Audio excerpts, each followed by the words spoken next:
Welcome back to the In Between podcast. We're doing another solo episode today, and I'm going to mix it up. I'm going to try to start doing monthly catch-ups because I feel like in what we've been lacking in this relationship that we're having as podcast host and listener, is you guys getting to know me and know a little bit about who I am and what I do.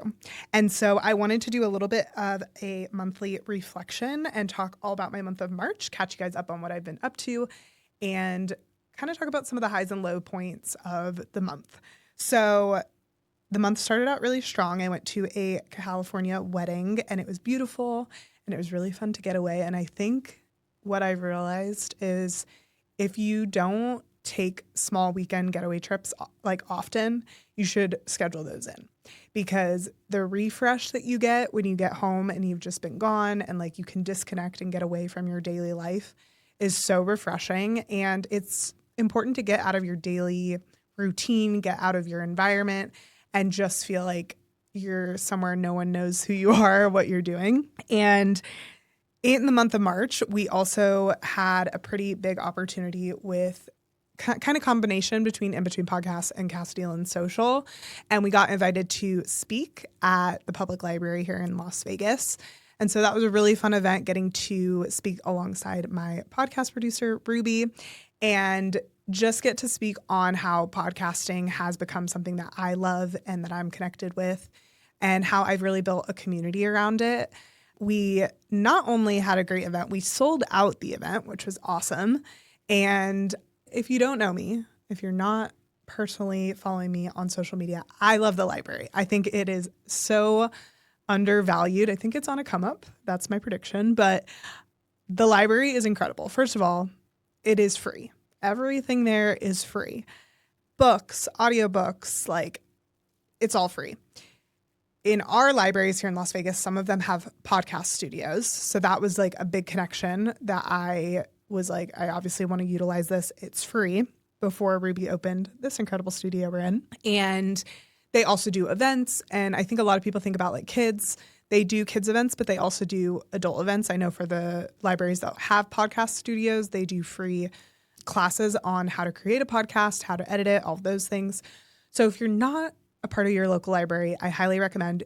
If you're a reader, it will also save you so much money. I was spending so much money at the beginning of 2024 on books, and just getting connected to Libby and putting my Kindle information in there. I am now saving so much money. Anyways, back to the event. So we were doing a podcast event where basically it was a day where people could learn about podcasting and also how to grow their podcasts. And so we started the day with a panel, and Ruby and I were on the panel, as well as two incredible local Las Vegas podcasters. And we just kind of answered questions, answered audience questions, and then we did breakout sessions. And Ruby taught a breakout session. I taught a breakout session. Mine was all about interviews, because that is the bread and butter of the In Between podcast. And so I taught them my version of interviewing, which is conversationalist and like having and developing an incredible conversation with my guest. And it was really incredible. I got great feedback, and it's so fun to public speak. I have definitely figured out that I love public speaking. I think it's fun. I want to do more of it. I had an opportunity last December to public speak to a small group of women, and then this opportunity, and it's something that comes very natural. It feels fun and exciting, and I want to call more of it in. So I was very excited about that. And I also was excited that I was able to talk about the In Between podcast, because I think sometimes like talking about this podcast gets overshadowed by my business. And so actually being able to talk about the podcast with other podcasters or people who have aspiring dreams of becoming podcasters was really fun. So thanks, Ruby, for making that connection. Another high of my month was I did a few actually, networking coffee dates where I reached out to new people in the community that I haven't met with before. And we just learned about each other's businesses, got each other's information, and just chatted for 30 minutes to an hour. And that was really fun and life-giving. It also helps me grow my business, because I don't love to do a cold messaging or anything like that. I love to build authentic relationships. And so having these coffee dates allows me to start that authentic relationship building. And then when they're interested or looking for someone in social media, the goal is that they will hopefully think of Castiel and Social for their social media needs or their friends' social media needs. So highly recommend this. If you're unsure, if you're a business owner listening and you're like, how do I even start this without being awkward? A really good thing to do is like, if you have a mutual friend in connection, be like, hey, so-and-so introduced us, or we were at this event together, or we are friends with so-and-so, and I would love to connect and get to know you more. Can I grab a coffee with you? And obviously I always I'm not leading with my business, right? Like I'm trying to get to know their business. I want them to know my business, but I'm not like pitching them. I'm not shoving a proposal in their face. I'm really sharing with them what I do. And then honestly, just trying to get involved into the business side of Las Vegas. Another low, high movement of March. I would say it's high because I am genuinely grateful for the life of my brother, but it was the 9-year anniversary of my brother Cooper passing away. And I've talked briefly on here about him and his battle with leukemia. He passed away from cancer when he was 18, and it's wild that it's been 9 years. It's just a whole thing. It's wild that life has gone on so much, and there's so much that he's not a part of or hasn't been a part of.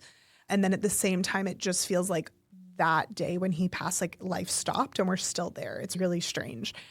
Grief is so interesting and so difficult of an emotion to have. There's no day when you know you're going to be filled with grief, right? I had a couple hard days before, and then the day that he actually we were celebrating and honoring his life, which was the 29th, I was completely fine. So grief is very difficult. It's constantly up and down.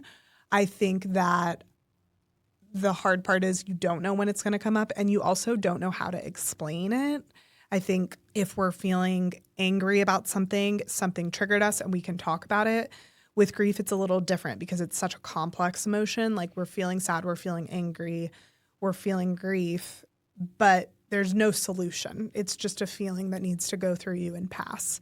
And so I let that happen. I kind of just, as I was feeling those emotions, I let them be present. And I know that he's with me and that he is here in every moment. And it is sad to think about if he were still here and what life would look like. But it's also joyful in a way to understand that he's seeing life from a different perspective and he's a part of every little thing that's going on. We just don't necessarily see it as if he were in front of us. And so we have to kind of look for those special signs from him, winks from heaven, if you will. And so in reflecting on 9 years since he's passed, I think there's so many things that he would be proud of me and things I've done, starting my business, starting this podcast, just who I've become and the things that I've done in my life. And it's completely okay if you're grieving someone to take a second and pause to feel your emotions and honor them in however feels personal to you. And I also think it's okay to be happy on that day and not be sad. I think there's been plenty of years where I have not been emotional and I've been happy and the sadness hasn't been there. And I'm like, is something wrong with me? I should be sad about this. And it's okay to not be. You get to honor that person in however feels best for you. And you get to honor your grief because you're experiencing grief over that person, but your grief is specific to you. And how you feel and how you process those emotions are going to be so different than everybody else. And so honor those things. So this is my monthly catch up. I'm super excited to continue doing this to just reflect on the month past and then also help you guys as my listeners get to know me a little bit more so we can go into some more fun topics on these solo episodes. So thanks so much for joining the In Between podcast. We'll catch you next time.